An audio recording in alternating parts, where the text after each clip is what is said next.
സാറിന്ന് ഓഫീസിൽ പോയില്ലേ? ഇല്ല.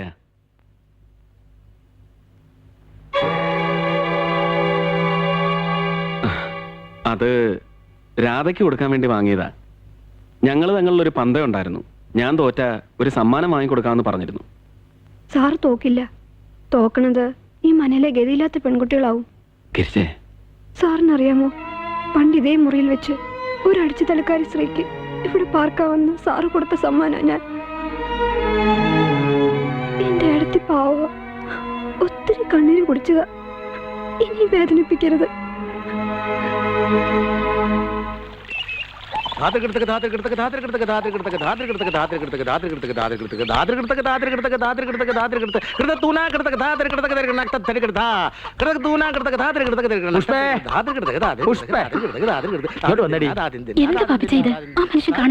നക്കി തിന്നോന്ന് പറയാൻ അവിടെ ഞാൻ ഇരുന്നോട്ടെ.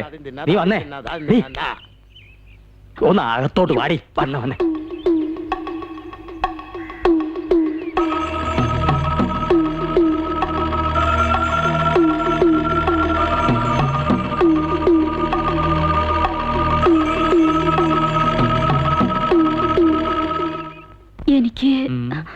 എനിക്കെന്തോ തങ്കപ്പട്ടിനെ ഓർത്ത് പാവം തോന്നണം.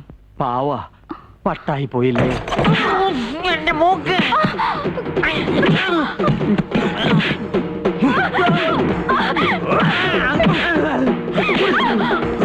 എന്താ എന്താ തങ്കപ്പന്റെ വീട്ടിൽ ബഹളം?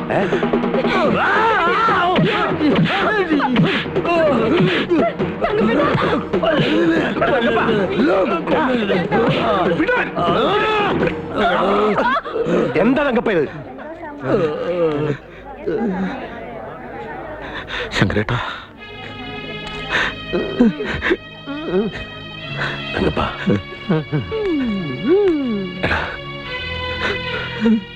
ശങ്കരേട്ടാ,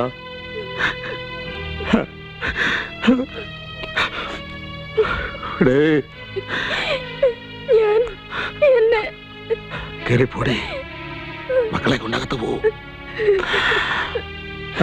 തങ്കപ്പ ഓട്ടടാ, വാ കടയിലേക്ക് പോ. ഇത്തവണ സാറ് പറഞ്ഞ പോലെ അരമനെ പോയിട്ട് ഞാൻ പള്ളിയിലോട്ട് പോകും. ബിഷപ്പിന്റെ സഹായത്തോടെ തീർച്ചയായിട്ടും കണ്ടെത്താൻ കഴിയും. അയ്യോ സാർ, ഇപ്പൊ തന്നെ ഇരിക്കട്ടോ, ഒരു വഴിക്ക് പോകുന്നതല്ലേ. ചെല്. ടോമി എങ്ങോട്ടാ ബാഗ് കേട്ട്? നാട്ടിലേക്കാ. അവിടെ അരുവിത്തറ പള്ളിയിൽ പെരുന്നാളാ. എന്റെ അമ്മയും പെങ്ങളെ അന്വേഷിച്ചുള്ള 4ാമത്തെ യാത്രയായത്. ഓ, അപ്പൊ യാത്ര വയ്ക്കാൻ വന്നാണല്ലേ? ചുമ്മാതല്ല പതിവില്ലാണ്ടി നേരത്ത് താളും എനിക്ക് കൂട്ടുപോകുന്നത്. ഇത്തവണ എന്തായാലും അവരെ കണ്ടെത്തും. ശരി, വരട്ടെ. വാ.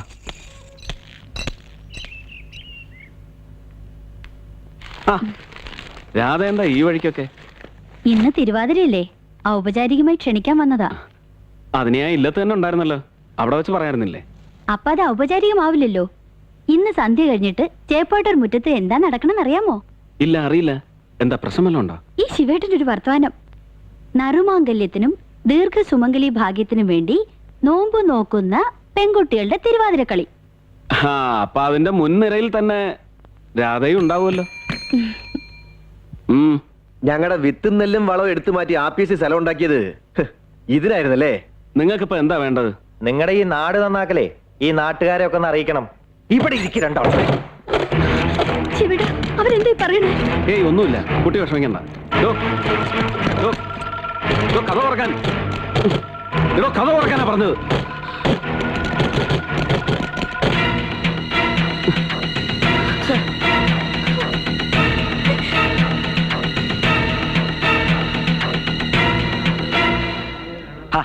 എന്റെ തോമാച്ച കാര്യം എന്താന്ന് വെച്ചാ പറഞ്ഞാ. എന്താ കള്ളന്മാര് വല്ലതും കയറിയുണ്ടോ അകത്ത്? അതെ, കള്ളം തന്നെ. കാലം കുറെ ഈ കളവ് തുടങ്ങിയിട്ട്. ഇതെങ്ങനെയാണ് കള്ളത്തിലാവുന്നത്? രണ്ടുപേരുടെ ഇഷ്ടപ്രകാരമാകുമ്പോഴേ. നിങ്ങൾ കാര്യം പറഞ്ഞുതരാം. അവരോടൊന്ന് വന്നോട്ടെ. മാറിക്കണം. എന്താ ഉണ്ടായേ? അതെ, നാളെ നിങ്ങൾ നാട്ടുകാരെ വിളിച്ച് ഞാൻ ഈ സംഗതി പറഞ്ഞ നിങ്ങൾ ആരും വിശ്വസിക്കില്ല. അതുകൊണ്ടാണ് ഇങ്ങനെ ഒരു പണി ചെയ്തത്. സംഭവം പറയണോ? നാട് നന്നാക്കണം പറഞ്ഞ ഒരു വരുത്തനെ എല്ലാവരും കൂടെ തലയെ കയറ്റിക്കൊണ്ട് നടക്കല്ലേ? ആ മാന്യന്റെ നാട് നന്നാക്കലേ ഇതിനകത്ത് നടന്നോണ്ടിരിക്കുക. വാ, കാണിച്ചു തരാം.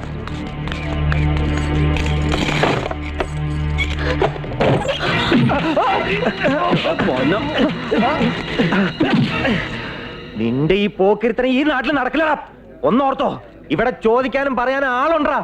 എന്റെ സ്വഭാവം നിനക്ക് ശരിക്കും അറിയത്തില്ല. തമ്പുരാട്ടി ഇവിടെ എന്താ സാർ ഉണ്ടായത്? ഞാൻ എന്റെ മുറിയിലിരുന്ന് ഈ കുട്ടിയായിട്ട് വർത്താനം പറയായിരുന്നു. ഈ പന്നമാര് പുറത്തുനിന്ന് വാതിലടച്ച് കുറ്റിയിട്ട് കളഞ്ഞു. വർത്തമാനം പറഞ്ഞോ? ചുമ്മാ വർത്താനം പറഞ്ഞ അകത്തിട്ട് പൂട്ടാൻ ഞങ്ങൾക്ക് ഭ്രാന്തുണ്ടോ?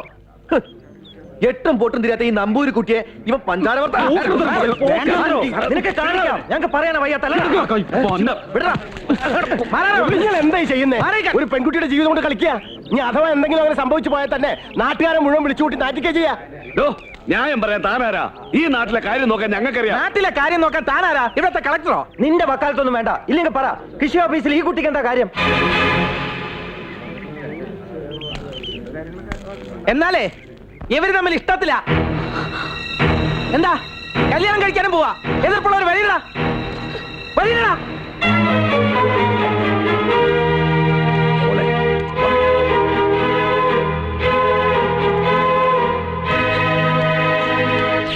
പൊറുതി മുട്ടി ഇപ്പൊ അപ്പുക്കുട്ടനായാലും മുണ്ടും മടക്കി കുത്തി അങ്ങ് ഇറങ്ങി. അതെ, അവര് തമ്മിൽ ഇഷ്ടത്തില്ല. അതിനിപ്പോ എന്ത് വേണം? രാധ തമ്പുരാട്ടിയെ ശിവൻകുട്ടി സാറ് കല്യാണം കഴിക്കാൻ പോവാ. ആർക്കെങ്കിലും എതിർപ്പുണ്ടെങ്കിൽ ഇറങ്ങി വാടാ. ആരെതിർക്കാൻ? അപ്പൊ ശിവൻകുട്ടി എന്ത് പറഞ്ഞു? എന്തു പറയാൻ? മൂപ്പരുടെ മനസ്സിലിരിപ്പല്ലേ അപ്പുക്കുട്ടനാര് വിളിച്ചു പറഞ്ഞത്. ദോഷം പറയരുതല്ലോ. സാറിന്റെ ആദത്തമ്പുരാട്ടിയും തമ്മിൽ നല്ല ചേർച്ച. എന്താ കുട്ടിയത്? നല്ലൊരു ദിവസമായിട്ട് സന്തോഷിക്കല്ലേ വേണ്ടത്. എന്നാ ഞാൻ ഇറങ്ങട്ടെ.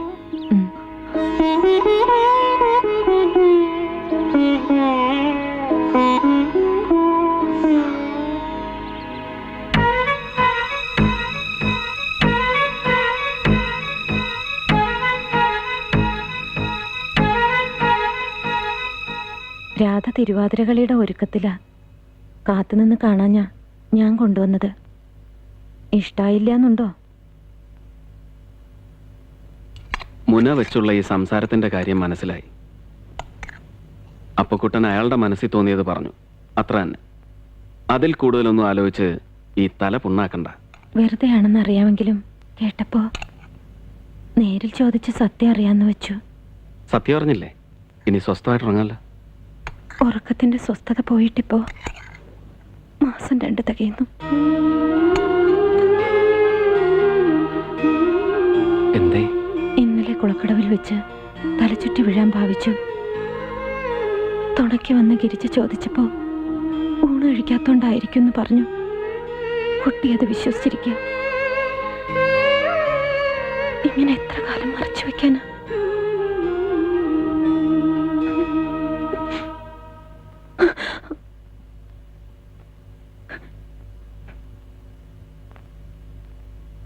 എഴുതി ശിവൻ സാറിനോട് പറഞ്ഞതൊക്കെ സത്യ?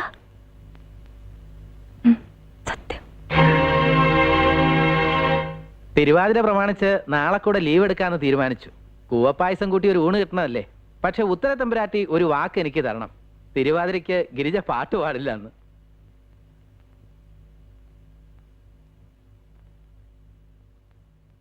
ഏറ്റില്ല.